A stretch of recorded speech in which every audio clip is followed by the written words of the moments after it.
यीशु के नाम से आपको शांति मिले। मैं विश्वास करता हूँ आप अच्छे होंगे। और जो अध्ययन हम लोग योना नबी की पुस्तक पे लगातार करते चले आ रहे हैं, उसी को हम आगे देखेंगे। पिछली 2 वीडियो के अंदर आपने देखा कि हम लोग सीखने की कोशिश कर रहे थे, प्रभु नहीं तो कुछ भी संभव नहीं। अगर आपके जीवन में परमेश्वर ही नहीं है तो कोई काम संभव नहीं हो पाएगा। प्रभु नहीं तो संभव नहीं। हमने देखा कि किन किन चीजों में जो प्रभु नहीं होते हैं तो संभवता या पॉसिबिलिटी की जो क्षमताएं होती हैं वो कैसे कम हो जाती हैं। हमने देखा कि यूहन्ना समाचार में बताया गया है कि यीशु ने 15:5 में कहा है कि तुम मुझसे अलग होकर कुछ भी नहीं कर सकते हो। और इसी बात को हम लोगों ने देखा, योना जी प्रभु से अलग होकर अपनी मनमानी को करने की कोशिश कर रहे थे और वो उसमें सफल ना हो सके। तो मुझसे अलग होकर अपनी मनमानी नहीं कर सकते, वो अपना रास्ता चुन रहे थे, तो मुझसे अलग होकर अपना रास्ता भी नहीं चुन सकते। फिर हमने देखा तुम मुझसे अलग होकर सुरक्षित नहीं रह सकते हो। और किन किन चीजों में असुरक्षित थे, वो इनसिक्योर हो गए थे, वो भी हमने 4 बातों को देखा। आज हम लोग कुछ और देखने जा रहे हैं। पहले ही अध्याय के अंत में आते आते लिखा हुआ है कि योना जी ने खुद बोला कि मुझे समुद्र के अंदर फेंक दिया जाए। और इस चीज को देखते हुए मल्लाहों ने, उन मछुआरों ने, उन बिजनेसमैन ने उन्हें उस समुद्र के अंदर डाल दिया। दूसरा अध्याय पूरा पश्चाताप से रिलेटेड है। और अगर आप देखेंगे दूसरे अध्याय में वो बहुत पश्चातापी हो गए हैं। कुछ स्कॉलर्स या विद्वान कहते हैं कि वो एक बड़ा मगरमच्छ भी था, बाइबल में लिखा भी हुआ है, या एक बड़ी वेल मछली के आकार का एक जल जंतु पाया जाता था, जिसके पेट में अंदर वो 3 दिन 3 रात रहे। और जब वो वहां रहे तब वहीं से पश्चाताप कर रहे हैं, प्रार्थना कर रहे हैं, और परमेश्वर ने उन सारी प्रार्थनाओं को स्वीकार करा और उन सारी प्रार्थनाओं का उत्तर देते हुए उस जल जंतु को परमेश्वर ने बोला कि योना को समुद्र के तट पे उगल दिया जाए। वो जबरदस्ती करके जिस दिशा में जा रहे थे वहां से वो दूसरी नाव पकड़ा, और वो नाव थी मछली या मगरमच्छ के रूप में। हम जब अपनी मनमानी के रास्तों पर निकल लेते हैं तो असुरक्षित स्वभाव में पाए जाते हैं, और जहां परमेश्वर हमें ले जाना चाहता है वहां वो ले जाता है। परमेश्वर ने पूरे संसार के अंदर एक जाल डाला हुआ, और उस जाल के अंतर्गत उनकी मनसा या इच्छा पाई जाती है।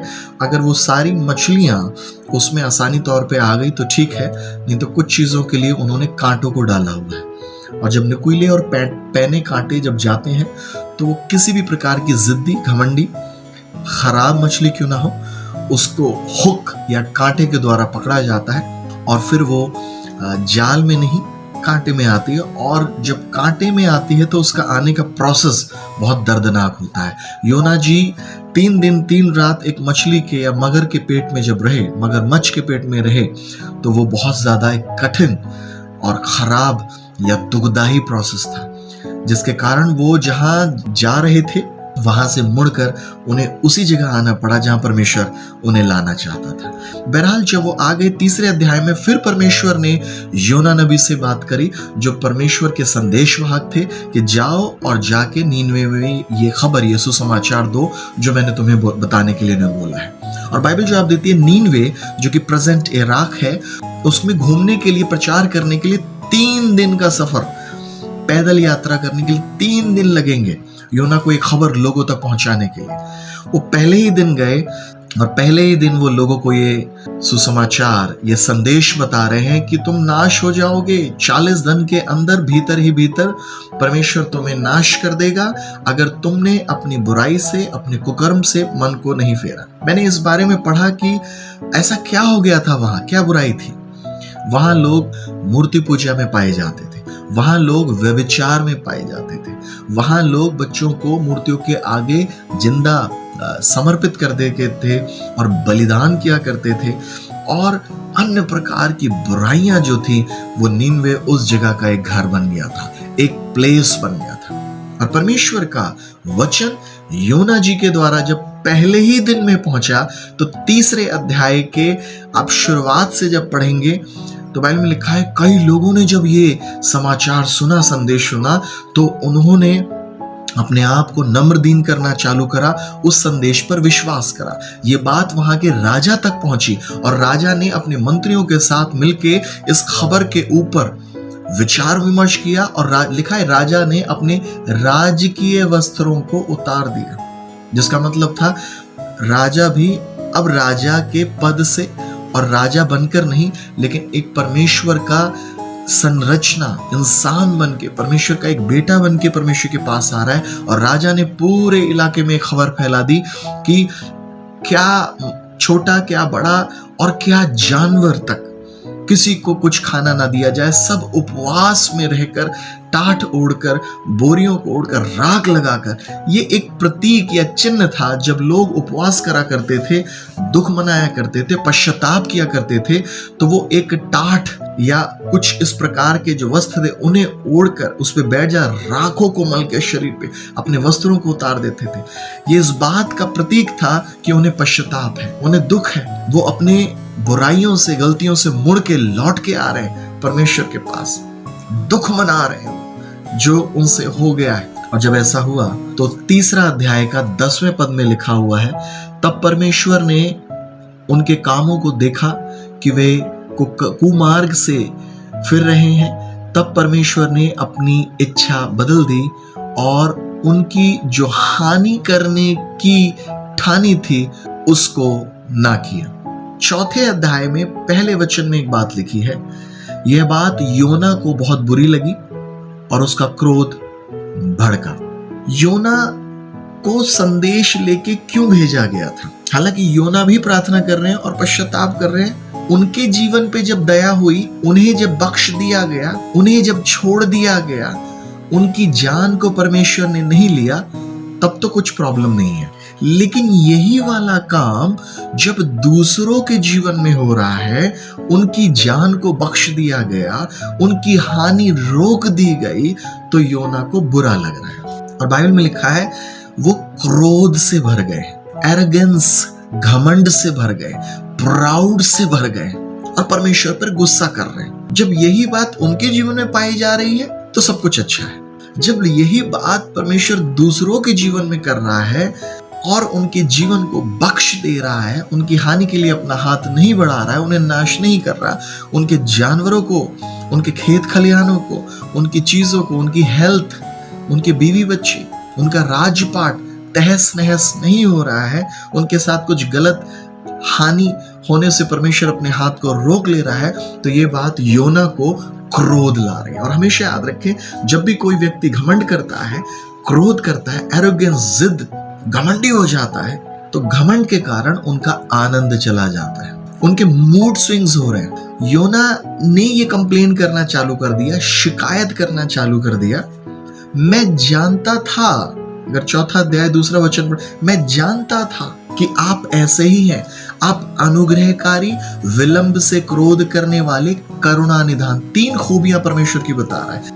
इसीलिए मैं, जब आपने पहली बार मुझे बोला था, मैं नीनवे की जगह तरशीश को चला गया था। यही वजह थी मेरे आपके संदेश को ना बांटने की। यूं ना परमेश्वर की वाणी सुनता है, परमेश्वर की उपस्थिति में रहता है, जितना वो परमेश्वर के समीप है उसका मन परमेश्वर की खूबी और परमेश्वर के चरित्र से उतना ही दूर है। ध्यान दीजिए, मैं दोबारा से इसे रिपीट कर रहा हूं। जितना योना परमेश्वर के साथ साथ चलता है, उसकी आवाज को सुनता है, उसकी उपस्थिति में दिन रात बना रहता है, जितना योना के पास परमेश्वर के संदेश आ रहे हैं, मैसेज आ रहे हैं, और जितना योना परमेश्वर का प्रचार करता है, एक बड़ा भविष्यवक्ता कहला रहा है, उतना ही वो परमेश्वर के चरित्र, परमेश्वर की खूबी, परमेश्वर की मनसा, इच्छा से दूर पाया जाता है। योना को पता ही नहीं है कौन सी बात परमेश्वर को खुश करती है, आनंदित करती है। योना परमेश्वर के आनंद में शरीक ही नहीं हो पा रहे। उनके नाम का जो अर्थ है डव, पिजन, पीसफुल, एक कबूतर, भोला, भोलापन, शांतिपूर्ण, शांतिदायक, शांति पहुंचाने वाला। परमेश्वर के चरित्र की खूबियां योना के अंदर नहीं, और ये क्रोध दिला रही है। जब उनके साथ अच्छा हो रहा है, जब उनके साथ बहुत अच्छी चीजें परमेश्वर कर रहा है, उन्हें क्षमा कर रहा है, उनके जीवन को बख्श दे रहा है, उनके ऊपर हमला नहीं कर रहा, उनको सुरक्षा दे रहा है, तब तो सब कुछ अच्छा है। लेकिन यही बात किसी और व्यक्ति के जीवन में घटती है तो मैं चिढ़ रहा हूं। यही बात किसी और व्यक्ति के जीवन में घट रही है तो योना जी क्रोधित हो रहे हैं, घमंडी हो गए। और क्रोध में कह रहे हैं यही यही आपके चरित्र के कारण मैं भाग गया था, मैं आपका काम नहीं करना चाहता, मैं आपकी इच्छा को पूरा नहीं करना चाहता। क्या बाइबल में आप इस प्रकार के और भी चरित्रों को पाते हैं? हाँ, बाइबल जो आप देती है, यहूदा यीशु मसीह के साथ दिन रात समय बिताते थे, लेकिन जब कोई स्त्री मरियम नाम की इत्र को डाल रही है तो ये बात उन्हें अच्छी नहीं लगती। तो कह रहे हैं कि ये इत्र 300 दिनार का, इतना महंगा, ये गरीबों, क्योंकि उन्हें अपनी पर्सनल चीजों की बड़ी चिंता थी, स्वार्थी थे, वो थैली में से चुराया करते थे। एक और व्यक्ति बाइबल में है जो कि लूका रचित सुसमाचार 12वें अध्याय में पाया जाता, 13वें वचन से 21वें वचन में उसके बारे में लिखा है। और भीड़ में से एक नौजवान ने आके बोला, हे गुरु, पिता की संपत्ति, जब वो वचन बांट रहा है, जब वो लोगों को परमेश्वर के राज्य का वचन दे रहा है, तभी वो व्यक्ति हाजिर हुआ और बोल रहा है, हे गुरु, उसका फोकस वचन पे नहीं है, पिता की संपत्ति पे है, और बोल रहा है मेरे भाई से कहे मेरे पिता की संपत्ति का बंटवारा मुझ पे कर। लालच। परमेश्वर किस बातों से खुश हो रहा है, इस बात की बिना परवाह करे अपनी मनसा को, अपनी चीजों को वहां बोल देना, अपने फायदे की चीजों को, उनकी चिंता करना। एक और व्यक्ति मिलता है यहूदा नाम का, जो दिन रात प्रभु के साथ चला करता, दिन रात प्रभु के साथ चला करता था। एक हाथ थैली और एक हाथ थाली में पाया जाता था। देखिए आप, ये बहुत करीब है, ये बहुत पास है, लेकिन पास हो के भी इन्हें परमेश्वर यीशु के आनंद की कोई परवाह नहीं है। एक और लूका रचित सुसमाचार में 15वें अध्याय में हम देखते हैं, एक पिता के 2 बेटे थे और पहला बेटा पिता की संपत्ति में से बंटवारा करके भाग गया, ले गया, सब कुछ उड़ा दिया उसने। लेकिन जब वो वापस लौटता है तो दूसरा बड़ा वाला जो हमेशा उसके साथ रहता है, वो क्रोध में आ गया। 15 का 28 वचन में लिखा है, उसे इतना क्रोध आ गया जब पता लगा पिता ने इसके आने के उपलक्ष्य में पार्टी का आयोजन किया है, बड़ा जीवनहार किया, बड़ी पार्टी कर दी है, और जो जो अच्छी चीजें थी वो सब कुछ, वो कहता है मैं तेरे साथ रहा, तूने एक बकरी का बच्चा तक नहीं दिया, जब ये आया तूने सारी चीजों में सबको बुला लिया, सारी बड़ी पार्टी का आयोजन किया। पिता जाके वहां खड़ा होकर उस पुत्र से, बड़े बेटे से कहता है, तू तो मेरे साथ सदा था, जो मेरा है वो तेरा था नहीं, जो मेरा है अभी भी वो तेरा है। अब जो तेरा भाई मर गया था वो जीवित हो गया है, जो खो गया था वो लौट आया, पिता के आनंद में शरीक हो, शामिल हो। लेकिन बड़ा बेटा नहीं करता है ऐसा। योना जी पश्चाताप करके लौट तो आए हैं, लेकिन वो अभी भी परमेश्वर की इच्छा और मनसा से बहुत दूर खड़े हैं। क्या आपने कभी ऐसे लोगों को देखा है जो संदेश तो बांटते हैं प्रेम का, लेकिन उनके चेहरे पे और उनके हृदय में, दिमाग में क्रोध, शॉर्ट टेम्पर, क्रोध ही क्रोध भरा हुआ है। वो परमेश्वर की मनसा को समझ ही नहीं पा रहे। प्रेम का संदेश लेके, योना प्रेम का संदेश लेके जा रहा है, क्षमा का, पश्चाताप का संदेश लेके जा रहा है, लेकिन क्रोध के साथ, चेहरे पे क्रोध ही क्रोध भरा हुआ है, शॉर्ट टेम्परनेस। पासवान लोग वचन तो बांट रहे हैं चर्चेस के अंदर प्रेम का, लेकिन अपने घर के अंदर या कलीसिया के लोगों के साथ बुराई और शॉर्ट टर्म क्रोध के साथ भरे हुए, प्रेम ही नहीं, समझ ही नहीं पा रहे, एरोगेंट, घमंडी। योना संदेश तो जीवन का बांट रहा है, लेकिन जब लोग बचने के लिए मन फिरा रहे हैं तो वही संदेश जो बांटा गया था अभी वो क्रोध से भर रहा है। ये ड्यूअल लाइफ है, पाखंडी जीवन, 2 तरह का जीवन, संदेश पश्चाताप का, लेकिन जब लोग बच रहे हैं तो वही व्यक्ति जो संदेश वाहक है क्रोध से भर गया। तुम मुझसे अलग होकर आनंदित नहीं हो सकते। वचन संहिता 16 का 11 में लिखा है, परमेश्वर के निकट आनंद की भरपूरी है। अगर मैं और आप उस निकटता में पाए जाते, मेरे प्रियो, एक बहुत बड़ा प्रकाशन प्रभु ने मुझे इससे समझाया। रोमियो 5:5 में लिखा है, आशा से हम लज्जाते नहीं, क्योंकि परमेश्वर के पवित्र आत्मा के द्वारा उसका प्रेम हमारे मनों में डाला गया है। यीशु मसीह जब विधवा को देखते थे, उसका बेटा मर गया, वो तरस से भर जाते थे। आज परमेश्वर के प्रेम के बिना हम लोगों को प्रेम नहीं कर सकते। आज परमेश्वर के तरस से जब तक हम ना भर जाएं, लोगों पे तरस नहीं खा सकते। उसका प्रेम ही हमें विवश करता है लोगों की सेवा करने के लिए, उसका प्रेम ही हमें विवश करता है लोगों के पास जाने के लिए। तुम मुझसे अलग होकर आनंदित नहीं हो सकते। योना नबी परमेश्वर के साथ दिन रात उसकी उपस्थिति में बने हुए हैं, लेकिन आनंदित नहीं है, क्रोध से भरे हुए हैं।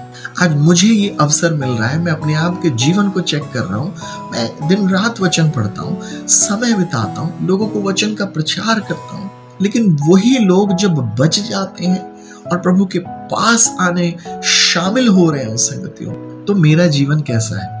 मेरे जीवन के अंदर क्या परमेश्वर का अनुग्रह, वो चरित्र पाया जाता है? विलंब से क्रोध करने वाला, अनुग्रहकारी, दयालु, दया। प्रभु दया दिखा रहे हैं, हम खुश नहीं हो रहे। प्रभु अनुग्रह दिखा रहे हैं, हम क्रोध से भर रहे हैं। प्रभु देरी से क्रोध कर रहे हैं, नाश नहीं करना चाहते। परमेश्वर कभी भी किसी के नाश होने से खुश नहीं होता। योना दुखित हो रहा है, लोग बच रहे हैं। क्या आज लोग बचेंगे? हमें खुशी होनी चाहिए। जब उड़ाऊ पुत्र घर पे लौट आया, बड़ा भाई दुख मना रहा है, क्रोध से भर गया। मेरे प्रियो, आज वचन का संदेश ये, प्रभु नहीं तो संभव नहीं। प्रभु का आनंद हम में नहीं है तो संभव ही नहीं है कि लोग बचे। प्रभु का प्रेम ही नहीं है तो संभव ही नहीं है लोग बचे। प्रभु का अनुग्रह ही नहीं है तो संभव ही नहीं है लोग आपके वचन सुन के फिर नहीं सकते, मन नहीं फिरा सकते हैं। ये सिर्फ प्रभु का अनुग्रह है। जब उस अनुग्रह में होके हम वचन बांटते हैं तो वचन ही परमेश्वर है। साक्षात यीशु मसीह जा रहे हैं लोगों के अंदर, हम नहीं।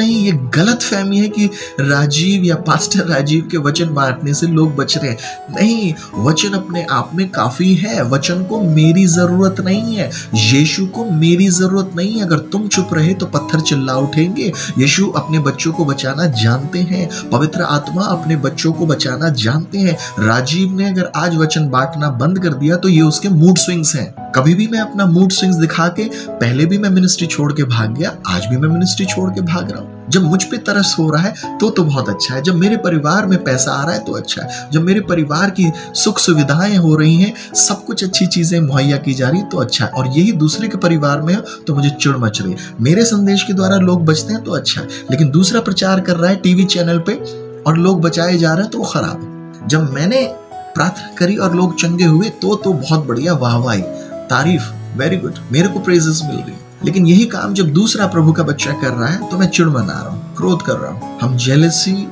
क्रोध, एरोगेंट, घमंड के साथ सेवा में कार्य नहीं कर सकते। यीशु कह रहे हैं तुम मुझसे अलग होकर कुछ, वो कौन से अलगाव की बात कर रहे हैं? तुम मेरे चरित्र से, जो कि अनुग्रहकारी वाला है, दया वाला है, तरस वाला है, प्रेम वाला है, क्षमा करने वाला, इस चरित्र से अलग रहकर आनंदित नहीं हो सकते। योना प्रभु के जितने समीप है उतना ही उनका मन उनके परमेश्वर के चरित्र से उतना ही दूर पाया जाता है। आज मेरे और आपके बारे में क्या? जब लोग बच रहे हैं तो मैं क्रोध कर रहा हूँ, घमंड कर रहा हूँ, गुस्सा हो जा रहा हूँ, छोटी छोटी बातों में मुंह फुला रहे हैं, छोटी छोटी बातों में चर्च छोड़ दे रहे हैं, छोटी छोटी बातों में पास्टर और कलीसिया अलग हो जा रही है। छोटी छोटी बातों में, छोटी छोटी बात। आज बहुत आसान है चर्च को छोड़ना, आज बहुत आसान है कलीसिया को छोड़ना। जब आपकी सरकारी नौकरी होगी, जब आपके बिजनेसेस होंगे जहां से आपको फायदा मिलता है, वो जगह छोड़ेंगे नहीं। छोटी छोटी बातों में शत्रु मेरा और आपका आनंद चुरा ले जा रहा है, क्योंकि हम घमंडी हो, क्योंकि हम क्रोधित हो रहे हैं। छोटी छोटी बातों में मुंह फुला लेते हैं आज पति और पत्नी, छोटी बातों में पास्टर गुस्सा हो जा रहे हैं, छोटी छोटी बातों में विश्वासी रूठ जा रहे हैं। कितनी बार छोड़ के भागेंगे हम मिशन फील्ड को? कितनी बार मैं और आप परमेश्वर की मनसा को छोड़ छोड़ के उसकी इच्छा से भाग जाएंगे? ये बातें हमारा आनंद चुरा रही हैं। आई विश कि हम परमेश्वर की मनसा को, इच्छा को समझ पाएं, और जब हम समझ पाएंगे तो हमारी आंखों से आंसू निकलेंगे। धन्यवाद प्रभु जी, मैं तो इस काबिल ना था नीनवे जैसे नगर में जाने के। 1,20,000 लोग थे, ये बच गए प्रभु, बहुत धन्यवाद। ये मेरी योग्यता से नहीं, आपके प्रेम, आपके अनुग्रह से हुआ है। प्रभु अपनी मनसा बदल रहा है, प्रभु लोगों के प्रति अपनी इच्छा को बदल रहा है, अपनी विल को बदल रहा है। इससे हमें खुशी होनी चाहिए। परमेश्वर कभी भी लोगों के नाश से प्रसन्न नहीं होता। योना क्रोध करके, गुस्सा करके, शॉर्ट टेम्पर होके, घमंडी होके प्रभु के आनंद से दूर हो गए। तुम मुझसे अलग होकर आनंदित नहीं हो सकते।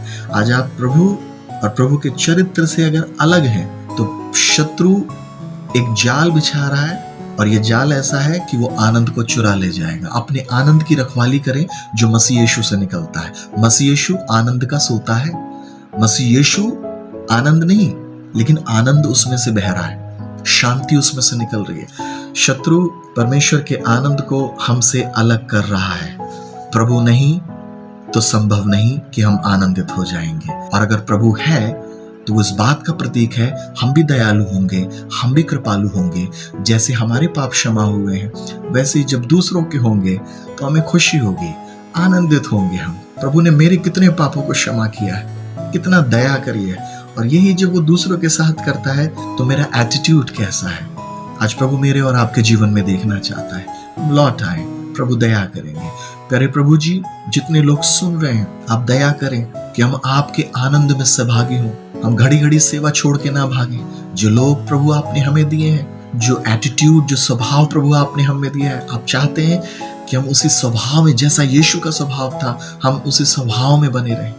प्रभु आप दया करें, प्रभु आप दया करें। हम आपसे अलग होकर, जुदा होकर आनंदित नहीं हो सकते। हम आपके चरित्र से जुदा होकर आनंदित नहीं हो सकते। हम सब पर दया करें, दया करें और सोचने का अवसर दें कि हम कहां से गिरे। सारा आदर मान आपको देते हैं, यीशु के नाम से मांगते हैं, आमीन। प्रभु अपनी मनसा इच्छा को आप पे उड़े ले और ये प्रकाशन दे कि आप प्रभु की शिक्षा, अनुग्रह, दया, तरस से, इच्छा से अलग होकर आनंदित नहीं हो सकते। प्रभु नहीं तो संभव नहीं। यीशु की शांति आप में बरकरार रहे। जय मसीह।